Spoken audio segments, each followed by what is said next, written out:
Ma belle-fille m'a offert un bouquet de fleurs, avec une carte qui disait « Dernière fleur avant la maison de retraite ».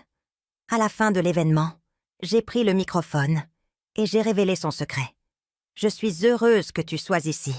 Écoute mon histoire jusqu'au bout et dis-moi de quelle ville tu me regardes. Ainsi je saurai jusqu'où mon histoire est arrivée. Je n'aurais jamais cru qu'un bouquet de fleurs puisse faire si mal.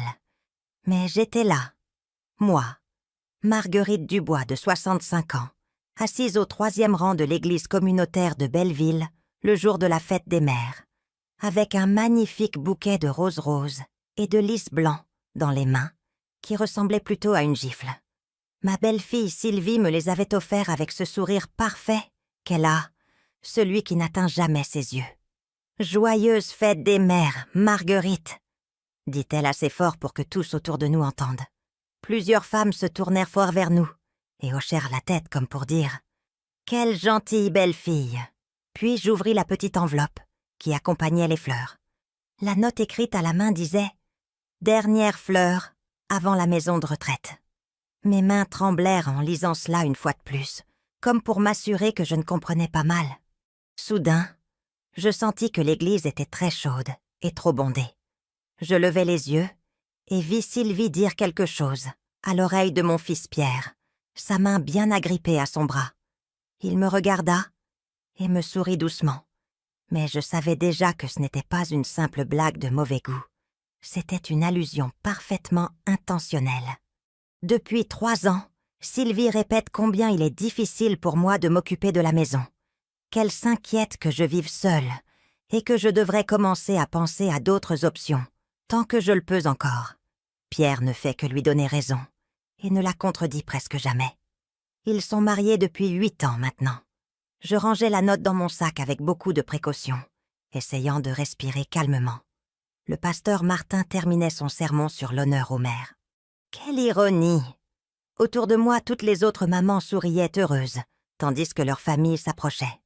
L'atmosphère était chaleureuse dans l'église, pleine d'affection sincère. Quand le service se termina, le pasteur invita tout le monde à dire quelques mots sur leur maman.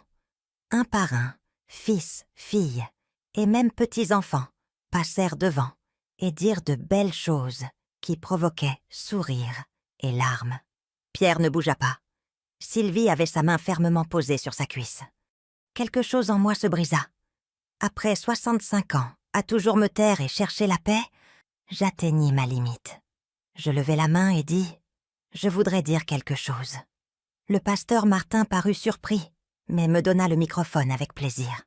Maintenant, mes mains ne tremblaient plus. Je me levai et dis « Merci pour ce beau service pour honorer les mamans. Être mère a été la plus grande joie de ma vie. » Je regardais mon fils dans les yeux. Pierre me sourit, mais on voyait le doute sur son visage. Être maman signifie prendre soin de ses enfants, même quand ils sont grands. Cela signifie aussi dire des vérités difficiles, par amour. Je me tus un moment car mon cœur battait très vite. Aujourd'hui, on m'a donné ces belles fleurs, avec une note disant qu'elles seraient les dernières, avant qu'on m'envoie en maison de retraite. Tout le monde resta bouche bée. Pierre perdit toutes ses couleurs. « Je ne raconte pas cela pour qu'on ait pitié de moi », continuai-je en parlant, et ma voix se fit plus forte.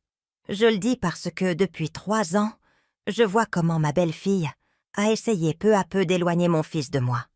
Je l'ai vu contrôler son argent, son agenda, et même avec qui il traîne.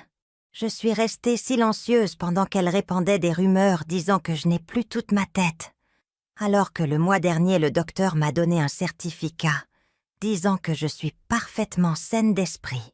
Sylvie était si furieuse que son visage se tordit.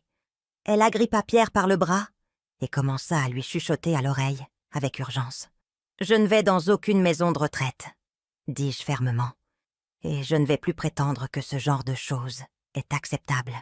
La famille doit se soutenir, pas se détruire. » Je rendis le microphone au pasteur Martin, qui me regardait entre surprise et émotion. Je marchais dans l'allée vers la sortie. Personne ne disait rien. Certains ne pouvaient même pas me regarder en face, mais d'autres me regardaient avec respect, comme s'ils voyaient enfin qui j'étais vraiment. Derrière moi, j'entendis la voix de Sylvie, contrôlée mais venimeuse. Marguerite est très confuse ces derniers temps. C'est exactement ce qui nous inquiétait. J'ouvris les lourdes portes de l'église et sortis sous le soleil de mai. Mon cœur battait encore fort et ma tête tournait dans tous les sens. Mais pour la première fois depuis de nombreuses années, je me sentais libre, même si cela faisait mal, même si je ne savais pas ce qui allait arriver. Le bouquet de fleurs resta sur le banc, abandonné avec toute sa beauté souillée par la cruauté qui l'accompagnait. Mon téléphone n'avait pas sonné depuis 7 jours. J'étais assise à la table de la cuisine avec une tasse de thé entre les mains, fixant le portable comme si cela allait le faire sonner. Dehors, la pluie de printemps frappait les fenêtres de la maison où j'ai vécu pendant 30 ans. La maison où j'ai élevé Pierre après la mort de son père. La maison dont Sylvie veut maintenant me faire sortir. Le message de Pierre arriva quelques heures après ce qui s'était passé à l'église. Il disait « Tu nous as fait honte. Sylvie est anéantie. J'ai besoin d'espace. » Espace, c'est comme ça qu'ils appellent maintenant le fait de retirer sa maman de sa vie. Je passais le doigt sur le bord de ma tasse en pensant à comment étaient les choses avant Sylvie. Pierre venait me voir 2 fois par semaine, parfois juste pour m'apporter un café en allant au travail. Nous parlions de tout et de rien, de son travail au cabinet d'architecture, de mon bénévolat à la bibliothèque, du dernier livre que nous avions lu. Il y avait cette confiance qui ne vient que quand quelqu'un vous connaît vraiment. Puis Sylvie arriva avec ses cheveux bien coiffés et son diplôme en marketing. Au début, j'étais contente pour Pierre. Il méritait l'amour, surtout après le moment difficile qu'il avait passé avec Claire, son ex. Mais je remarquais les changements presque immédiatement. Il cessa de venir soudainement. Tout devait être planifié avec Sylvie. Puis vinrent les anniversaires oubliés, les visites courtes à Noël, les annulations chaque fois que je demandais à le voir seul. Peu à peu, mon fils devint un étranger. Il ressemblait au Pierre que je connaissais. Mais ce n'était plus lui. « Tu l'étouffes », me dit Sylvie une fois avec cette voix doucereuse comme du miel, mais empoisonnée à l'intérieur. « Il a déjà sa vie. Tu devrais te trouver la tienne. » L'horloge de la cuisine faisait tic-tac dans le silence. Je pensais que je devrais être en colère, mais je ne savais pas si j'étais plus triste ou simplement déçue.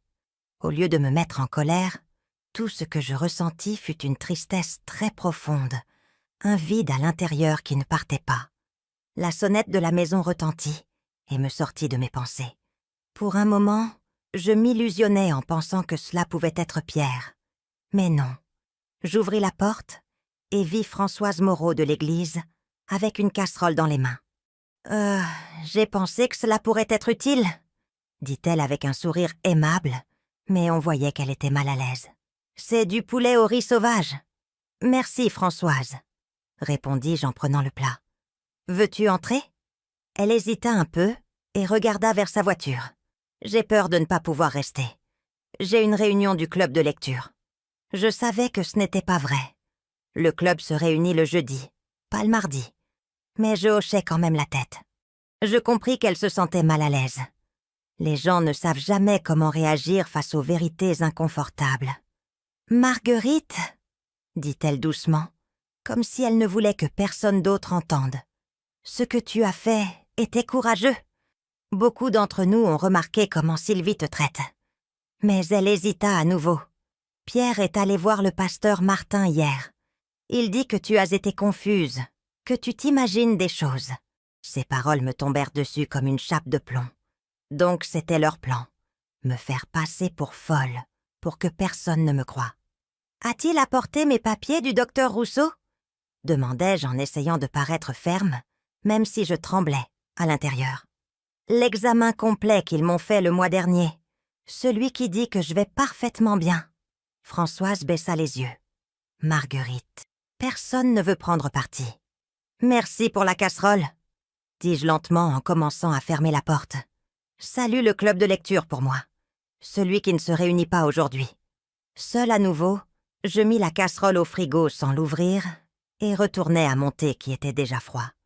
Ma main alla directement à mon sac où j'avais gardé la note cruelle de Sylvie, celle qu'elle m'avait donnée avec les fleurs. Je voulais la voir encore une fois pour me rappeler que je ne l'avais pas imaginée. Mais quand j'ouvris le sac, Je sentis un frisson. La note n'était plus là. Je retournais tout sur la table en cherchant comme une folle. Rien. Quelqu'un l'avait prise. Sûrement quand j'avais laissé mon sac sur le banc pendant le discours. Sans cette note, c'était ma parole contre celle de Sylvie. C'est là que je compris à quel point j'étais vulnérable. Pierre a une procuration médicale sur moi. Je l'avais signée il y a des années après une petite hospitalisation. Je lui faisais totalement confiance. Mais maintenant, cette confiance ressemblait à une arme retournée contre moi. Pour la première fois, je pensais que l'histoire de la maison de retraite n'était pas juste une blague de mauvais goût. Sylvie avait un plan. Un plan qu'il pouvait vraiment mettre en œuvre avec Pierre, signant les papiers, et Sylvie manipulant tout autour. Dehors, il commença à pleuvoir plus fort. La pluie frappait le toit comme si quelqu'un tapotait avec ses doigts. Soudain, ma maison, cet endroit qui m'avait toujours donné la paix, ne se sentait plus si sûr. J'étais seule. On me faisait passer pour folle, et je pouvais perdre ma liberté à tout moment. Quand la nuit tomba, je me fis quelque chose de simple pour dîner. Mais je n'avais même pas faim. Le silence de la maison m'écrasait l'âme. Pas un appel de Pierre, rien. Pas d'excuses, pas un mot qui me fasse penser que tout allait s'arranger. Au lieu de cela, un message sonna. Ce n'était pas de Pierre. C'était d'un numéro inconnu. « Marguerite, c'est Diane du chœur de l'église. J'ai vu ce qui s'est passé dimanche. J'ai vécu quelque chose de similaire. Appelle-moi si tu veux parler. Tu n'es pas seule. » Je restai longtemps à regarder le message. Je sentis une petite étincelle d'espoir à l'intérieur. Peut-être que je n'étais pas aussi seule que je le croyais. Je gardais le numéro de Diane, mais j'attendis 2 jours avant de l'appeler. Il y avait quelque chose dans le fait de demander de l'aide qui me faisait sentir comme si j'acceptais que je n'avais plus le contrôle de ma vie. Mais quand 2 semaines passèrent sans nouvelles de Pierre, je compris que j'avais besoin de parler à quelqu'un. Quelqu'un qui savait ce que c'était de vivre cela. Nous nous rencontrâmes au Café de Rose, un petit endroit en bordure de ville, où il était peu probable que nous croisions quelqu'un de l'église. Diane était quelques années plus âgée que moi, avec des cheveux argentés courts et bien arrangés. Ses yeux étaient bienveillants, mais on voyait qu'elle avait déjà beaucoup vécu. « Je n'étais pas sûre que tu allais m'appeler, » dit-elle en remuant son café avec la petite cuillère. « Presque personne ne le fait. Beaucoup essaient de tenir seuls. »« Tenir quoi exactement ?» demandai-je, même si je devinais déjà la réponse. « Maltraitance des personnes âgées, » dit-elle sans détour. « Manipulation émotionnelle, isolement. Ce que fait ta belle-fille, c'est du manuel. » Ces paroles me frappèrent fort. J'étais si concentrée sur la douleur de ce que Pierre m'avait fait que je ne m'étais pas rendu compte de ce qui se passait vraiment. « Ma fille m'a fait la même chose, » continua Diane. D'abord, elle commença avec des commentaires sur ma mémoire. Puis elle prit le contrôle de mon argent pour m'aider, disait-elle. Et quand je m'en rendis compte, j'étais déjà dans une maison de retraite, me demandant comment j'avais perdu le contrôle de ma vie. Je serrai ma tasse avec force. « Et comment tu t'en es sortie ?» Diane sourit à peine. « J'ai rencontré Brigitte. Elle dirige un groupe de soutien pour les personnes âgées qui vivent la même chose. Abandon, manipulation, abus. Elle m'a enseigné quels étaient mes droits et m'a aidée à trouver du soutien. Mais le plus important, elle m'a fait voir que je n'étais pas seule. » Puis elle sortit une petite carte et la fit glisser sur la table. « Nous nous réunissons les jeudis au centre communautaire. Tu n'es pas obligé d'y aller si tu ne veux pas, mais ça pourrait t'aider. » Je mis la carte dans ma poche sans dire oui, mais sans dire non non plus. « Il y a autre chose que tu dois savoir, » dit Diane maintenant tout bas. « Sylvie parle. Elle dit aux gens de l'église que tu te comportes bizarrement depuis des mois, que ce qui s'est passé le jour de la fête des mères n'était qu'un autre épisode. » Je sentis mon estomac se nouer. « Et les gens la croient ? » ?»« Certains, oui. Elle est très convaincante, et Pierre soutient tout ce qu'elle dit. » Cela me fit mal jusqu'à l'âme. Mon fils, l'enfant que j'ai élevé seul depuis la mort de son père quand il avait seulement 10 ans, aidait maintenant à détruire ma réputation et à me retirer mon indépendance. « Qu'est-ce qu'elle veut ?» chuchotai-je, même si au fond, je savais déjà. « Ta maison, sûrement, tes économies, Le contrôle, dit Diane en me regardant droit dans les yeux. Il cherche toujours quelque chose de concret. Tout le dommage émotionnel n'est qu'un moyen d'y arriver. Je pensais à ma maison de 3 chambres que j'avais achetée avec l'assurance vie de mon mari. Elle n'était pas luxueuse, mais elle était dans un bon quartier et valait 3 fois plus que quand je l'avais achetée. J'avais aussi le petit héritage que mes parents m'avaient laissé, que j'avais gardé avec tant d'efforts. « Il faut que je parte », dis-je soudain, me sentant submergée. « Merci pour le café. »« Marguerite ?» me dit Diane pendant que je me levais. « Jeudi, 14 heures. »« Pense-y seulement. » Je sortis en pensant à tout. Le centre communautaire était un bâtiment simple en briques qui montrait déjà son âge. Mais peut-être que là, je pouvais commencer à récupérer quelque chose de ce qu'on m'enlevait. Le jeudi, je restais assise dans ma voiture environ 15 minutes, hésitant si entrer ou non.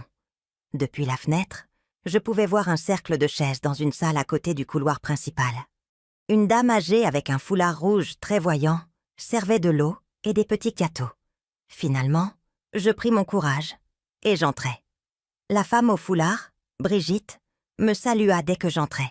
« Tu dois être Marguerite, » dit-elle. « Diane nous a dit que tu viendrais peut-être. » Elle me serra la main avec force et me regarda droit dans les yeux. « Nous allons juste commencer, » ajouta-t-elle. Il y avait 8 autres personnes dans le cercle, hommes et femmes, entre 60 et 80 ans. Chaque visage avait son histoire, de la douleur, de la force et ce genre d'envie de continuer dont j'avais besoin. Ils commencèrent à partager ce qu'ils avaient tant vécu.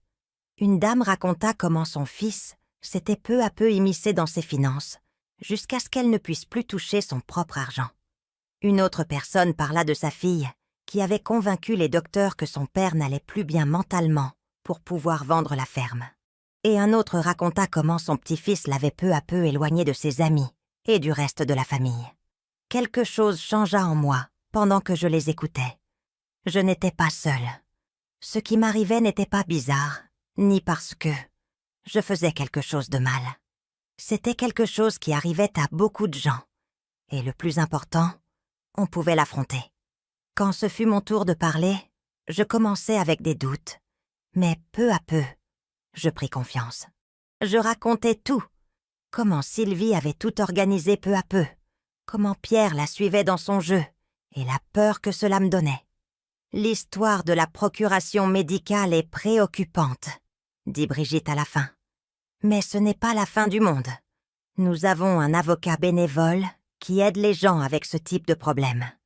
Et en attendant, nous allons t'aider à obtenir des preuves que tu vas bien mentalement, mais par tes propres moyens. Pour la première fois en semaine, je sentis une étincelle d'espoir. Pas seulement de résister, mais de récupérer ma vie.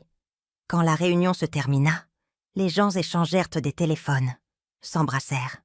Un monsieur âgé appelé André me donna un livre. « C'est un guide sur les droits des adultes âgés », me dit-il. « La connaissance, c'est le pouvoir. Et tu es plus forte que tu ne le crois. » En retournant à la voiture, je me rendis compte que quelque chose avait changé. Oui, la peur était toujours là. Mais maintenant j'avais quelque chose de plus. La détermination. Je n'allais pas être la victime de cette histoire. J'allais me battre. Le matin suivant, après cette première réunion du groupe, je me réveillais avec une clarté que je ne sentais pas depuis des mois. La confusion et la douleur étaient séparties. Et à leur place, j'avais envie d'agir. Je me levai avant l'aube. Le premier appel que je fis fut au docteur Rousseau, mon médecin de toujours. « Marguerite, » me répondit-il avec chaleur, « en quoi puis-je t'aider ?»« J'ai besoin d'un examen cognitif complet, » lui lançai-je sans détour, « et j'ai besoin que ce soit écrit officiellement. » Il y eut un silence. « Puis-je demander pourquoi ?» Je lui racontai tout. Les manipulations de Sylvie, le pouvoir que Pierre avait sur mes décisions, et les rumeurs qu'il répandait sur ma santé mentale. La voix du docteur changea. Maintenant, il paraissait inquiet. « Viens cet après-midi même, » dit-il. « Nous allons commencer ça immédiatement. » Mon appel suivant fut à Sandra Leroy, l'avocate bénévole que Brigitte m'avait recommandée. Elle m'écouta très calmement pendant que je lui expliquais ma situation. Elle me posa des questions claires sur mes affaires, papiers légaux et la relation avec ma famille. « Cela arrive tristement plus qu'on ne le croit », me dit-elle à la fin. « Mais nous avons des options. » Sandra me dit « D'abord, nous allons annuler cette procuration légale que Pierre a. Ensuite, nous allons faire de nouveaux documents où tu mettras quelqu'un de confiance pour te représenter si c'est nécessaire. »« Je n'ai personne, » lui avouai-je, même si cela me fit mal de l'admettre. « Tu vas en avoir, » m'assura Sandra. « C'est pour ça qu'existe ton groupe de soutien, pour que tu commences à créer un réseau avec des gens qui se soucient vraiment de toi. » À la fin de cette semaine, j'avais déjà fait les tests de mémoire et de réflexion. Les résultats sortirent parfaits. J'annulai la procuration notariale de Pierre et envoyai une lettre à ma banque, demandant que tout retrait ou changement important soit vérifié avec moi en personne. Mais le changement le plus grand arriva sans que je m'y attende. Après la deuxième réunion du groupe, Brigitte me donna un dépliant. « Le centre communautaire cherche quelqu'un qui veut être mentor quelques heures par semaine, » m'expliqua-t-elle. « C'est pour un programme où des personnes âgées travaillent avec des adolescents après les cours. J'ai pensé à toi dès qu'ils me l'ont dit. »« À moi ?» demandai-je surprise. « Mais je n'ai pas travaillé depuis que j'ai pris ma retraite comme enseignante il y a 5 ans. »« Justement pour ça, » dit-elle avec un sourire. « Tu as de l'expérience avec les jeunes. Et en plus, tu as du temps. Et la vérité, » ajouta-t-elle avec une voix plus douce, « ça te ferait du bien de commencer quelque chose en dehors de tout ce qui a à voir avec Pierre et Sylvie. » Le programme se faisait dans une salle très éclairée du centre communautaire. Les murs étaient couverts de dessins et il y avait des étagères avec beaucoup de matériel. Il y avait 5 autres adultes âgés aidant des jeunes avec leurs devoirs, des démarches pour l'université ou simplement en les écoutant. Lucie Santos, la directrice du programme, me reçut avec beaucoup d'affection. « Nous avons besoin d'aide dans le domaine de l'écriture créative, » m'expliqua-t-elle. Beaucoup de jeunes ont du mal à s'exprimer, mais quand ils ont un adulte qui les accompagne, tout change. Je pensais à mes années enseignant le français, à comment j'aimais voir mes élèves trouver leur voix. « Je crois que je peux aider avec ça, » lui dis-je. Cet après-midi même, je rencontrai Emma, une jeune fille de 16 ans timide avec des cheveux bleus brillants et des yeux qui montraient qu'ils avaient beaucoup vécu. « Je déteste écrire, » me lança-t-elle dès que nous nous assîmes. « C'est bon, » lui répondis-je tranquillement. « Nous pouvons juste parler si tu veux. » À la fin de la session, Emma avait rempli 3 pages en écrivant sur l'injustice que lui semblait le code vestimentaire de son école. Elle ne se rendit même pas compte qu'elle était en train d'écrire jusqu'à ce qu'elle termine. « À la même heure la semaine prochaine ?» demanda-t-elle en essayant de paraître indifférente. « Je serai là, » lui promis-je. Avec les semaines, ma vie prit un nouveau rythme. Le matin, je voyais des choses pratiques. Je rencontrais Sandra, j'arrangeais mes finances et je gardais des preuves de mon indépendance comme des photos, des reçus et des notes dans un journal. Les après-midi, j'allais au centre communautaire où j'avais maintenant 5 élèves fixes qui étaient même tristes si je manquais. Les nuits, qui avant étaient les moments les plus solitaires de ma journée, étaient maintenant pour de nouvelles choses. Je m'inscrivis à un cours d'informatique de base à la bibliothèque. Je voulais apprendre à me débrouiller dans ce monde numérique qui m'avait toujours fait peur. André du groupe de soutien m'invita aussi à son jardin communautaire. Et là, je découvris comme c'est beau de planter et récolter ses propres légumes. Je continuais à penser à Pierre tous les jours. La douleur de ne pas l'avoir prêt ne partait pas complètement. 2 fois, je passais devant son bureau d'architecture, en espérant le voir, me demandant s'il pensait aussi à moi, avec le même désir. Mais la colère qui au début m'avait remplie partit peu à peu. À sa place arriva quelque chose de plus difficile à expliquer. Ce mélange entre tristesse et acceptation que je devais faire ma vie, sans dépendre de lui. 1 mois après le jour de la fête des mères, je reçus un message d'un numéro que je ne reconnus pas. « Maman, nous devons parler. Dîner de Noël chez nous. Guillaume. » Je restais à regarder le message, le cœur accéléré. Après des semaines sans nouvelles, après tout ce qui s'était passé, c'était une invitation ou un ordre déguisé? Il manquait 6 mois, et il voulait déjà faire comme si rien ne s'était passé. Mes mains tremblèrent pendant que j'écrivais une réponse, mais je m'arrêtai avant de l'envoyer. La Marguerite d'avant l'aurait envoyée en seconde, reconnaissante pour n'importe quel signe d'attention de son fils. Mais la Marguerite d'aujourd'hui avait appris quelque chose de très important. Je mérite plus que des restes. J'effaçai le message et laissai le portable de côté. Je n'avais pas à décider quoi que ce soit ce jour-là, ni cette semaine-là. J'avais le temps de penser à ce qui était le mieux pour moi, pas seulement à ce qui rendrait Pierre heureux ou maintiendrait Sylvie tranquille. Pour l'instant, j'avais des graines à planter dans le jardin communautaire, un atelier d'écriture à préparer pour mes adolescents et des amis qui venaient te dîner. Des amis qui me voyaient vraiment et appréciaient qui j'étais, la femme que j'étais en train de devenir. J'allais savoir exactement quoi répondre quand ce serait le bon moment. Les mois entre la fête des mères et Noël passèrent en un clin d'œil, remplis de changements et de croissance. En décembre, ma vie était différente de façon que je n'aurais jamais imaginée. Le centre communautaire m'embaucha à mi-temps pour coordonner leur nouveau programme d'écriture. Mon jardin donna tellement de légumes que je pus en partager avec les voisins et amis. Je commençai même un petit blog sur l'indépendance des adultes âgés, motivé par le professeur du cours d'informatique. Je pensais au message de Pierre presque tous les jours, le retournant comme une pierre lisse dans la main. Après beaucoup de discussions avec le groupe de soutien, je décidai que si j'allais au dîner, ce serait avec mes propres conditions. Le jour arriva, froid et ensoleillé. Il y avait de la neige couvrant le sol comme du sucre glace. Je m'arrangeai avec soin, mis un pull couleur bordeaux et un pantalon gris foncé. Je mis le collier de perles de ma mère comme si c'était mon bouclier. Dans mon sac, je portais un dossier avec mon examen neurologique complet, les documents légaux qui annulaient passer la procuration de Pierre et des photos qui montraient ma vie active et indépendante. Quand j'arrivais chez eux, mes mains tremblaient un peu sur le volant.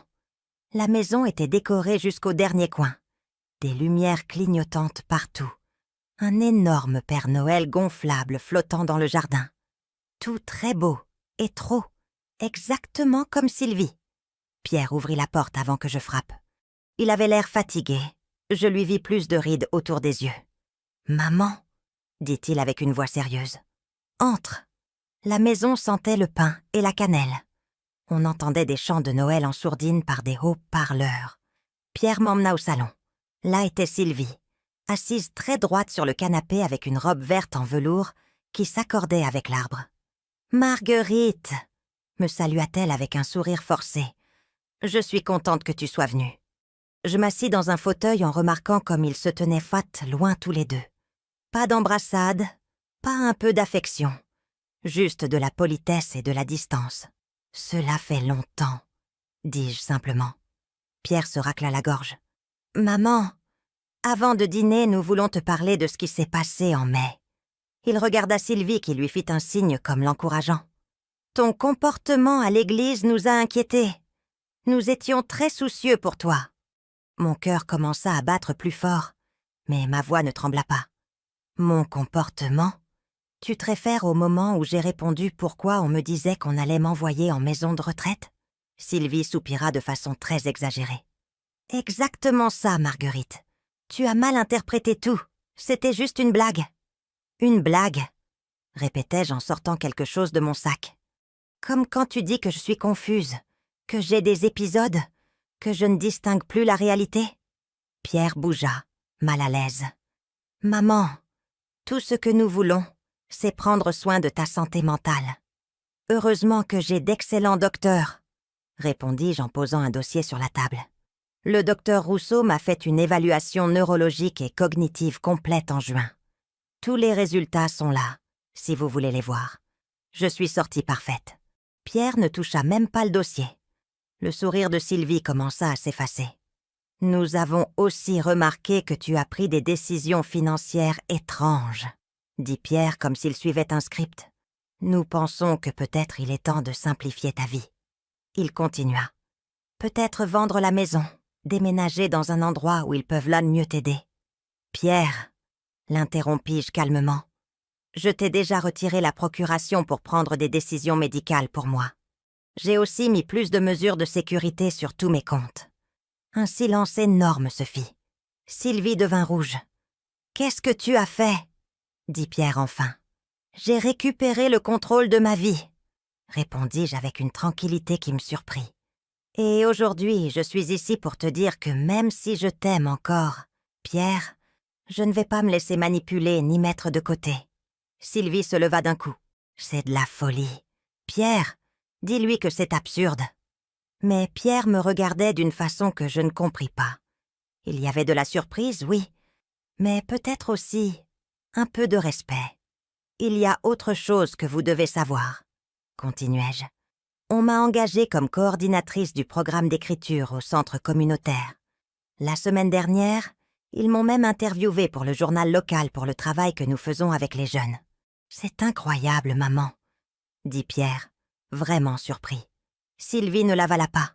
« Un travail bénévole à mi-temps ne veut pas dire que tu es capable de... » Je n'ai pas fini, l'interrompis-je en la regardant droit dans les yeux.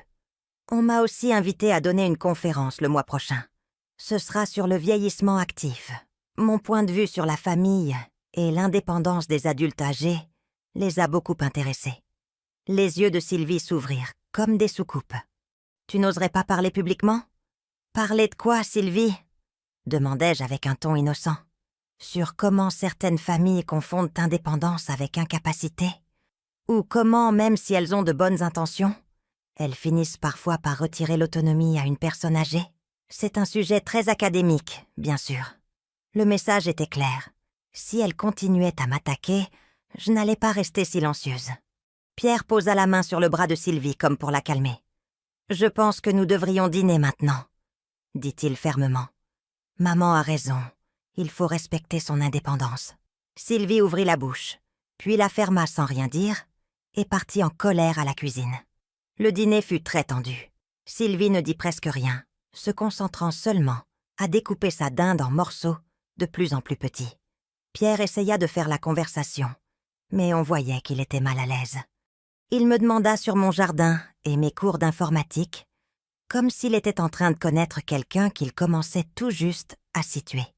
Cette nuit-là, en conduisant de retour chez moi avec les flocons de neige, dansant devant les lumières de la voiture, je sentis quelque chose d'étrange, un mélange de tristesse et de fierté.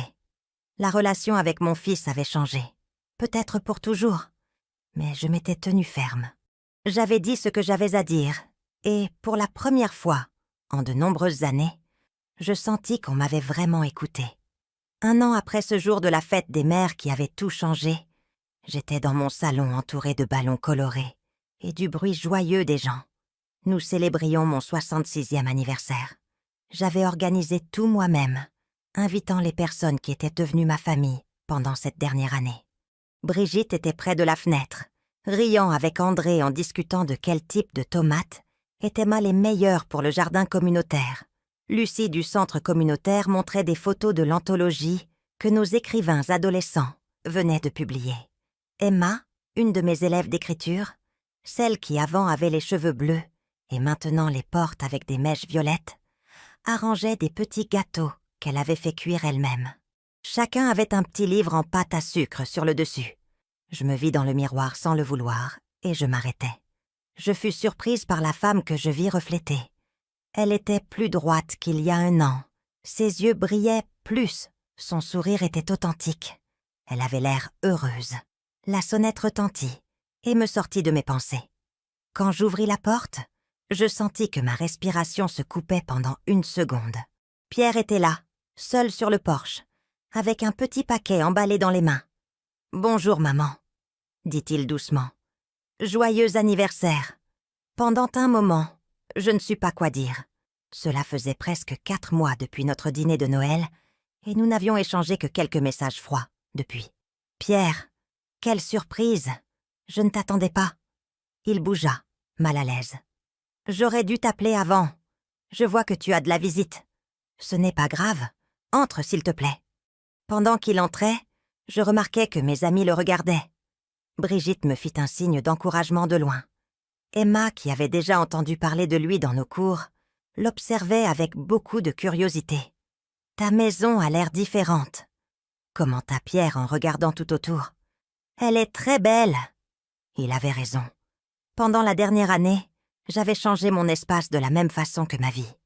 Je peignis les murs en jaune et bleu, j'enlevais les rideaux lourds et mis des stores qui laissent passer la lumière. Et j'ajoutais des étagères pour ma collection de poésie et mémoires. « Merci, » lui dis-je. « Veux-tu boire quelque chose ? Il y a du punch et du café. »« Un café serait parfait !»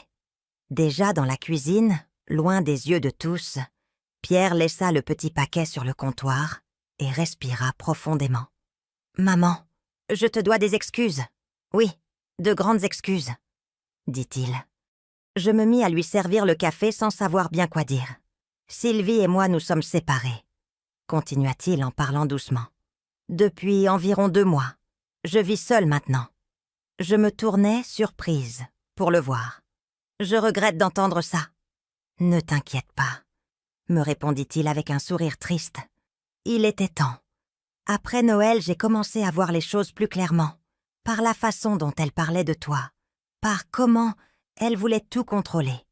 Je me suis rendu compte que le problème n'était pas seulement toi, c'était moi aussi. Je me suis laissée emporter.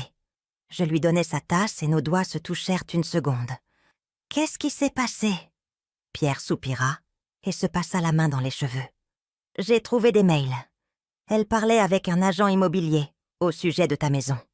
Elle avait déjà des devis, des idées pour la vendre rapidement.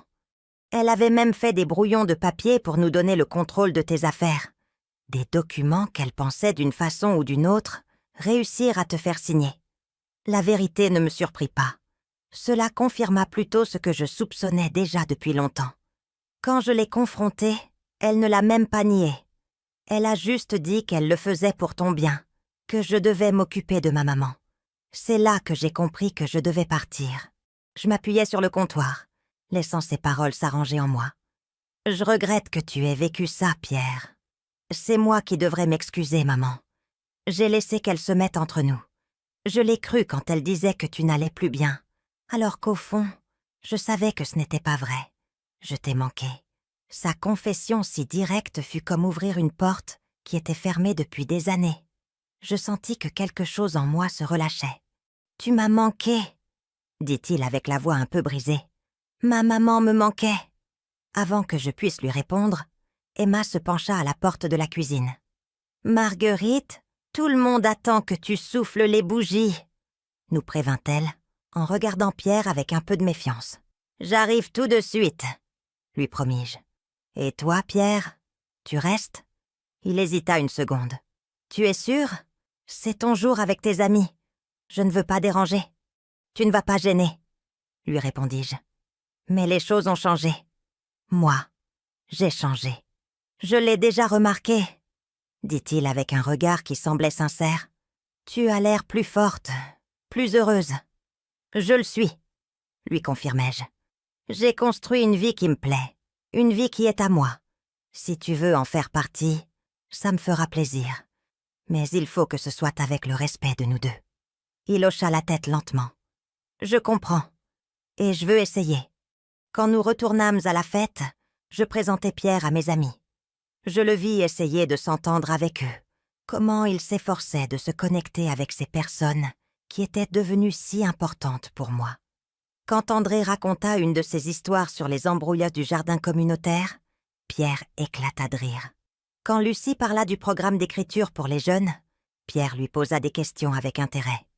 Et quand Emma, un peu timide, avoua qu'elle voulait étudier l'architecture à l'université, son visage s'illumina.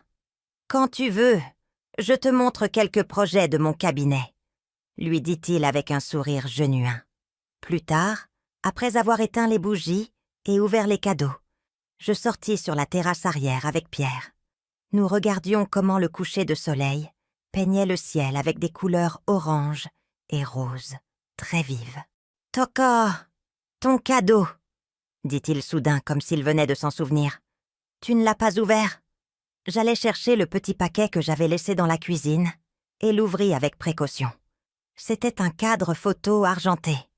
À l'intérieur, une photo ancienne, et un peu d'éteinte que je n'avais pas vue depuis des années.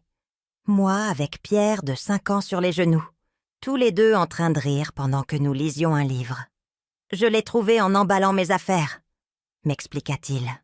Je me suis souvenu de comment nous étions, toi et moi, de ce que nous pourrions peut-être redevenir. Je passai le doigt sur le bord du cadre. Je sentis un nœud dans la gorge. J'aimerais ça, dis-je, mais ça va nous prendre du temps. J'ai du temps, répondit-il tranquillement. Pendant que les étoiles commençaient à sortir dans le ciel, je pensais à tout ce qui s'était passé dans la dernière année. De me sentir humiliée à me sentir libre, d'être seule à avoir une communauté, d'avoir peur à avoir de la force. Ce bouquet de la fête des mères qui avant faisait si mal finit par être le début de mon changement. J'ai perdu la tranquillité que donne la confiance aveugle, mais j'ai gagné quelque chose de beaucoup plus précieux. L'indépendance, des amitiés vraies et un but que personne ne peut m'enlever. Et peut-être, juste peut-être, étais-je en train de récupérer un fils qui enfin me voyait avec clarté. « Joyeux anniversaire, maman !» dit Pierre en voix basse, debout à côté de moi. Et pour la première fois depuis longtemps, vraiment, je l'étais.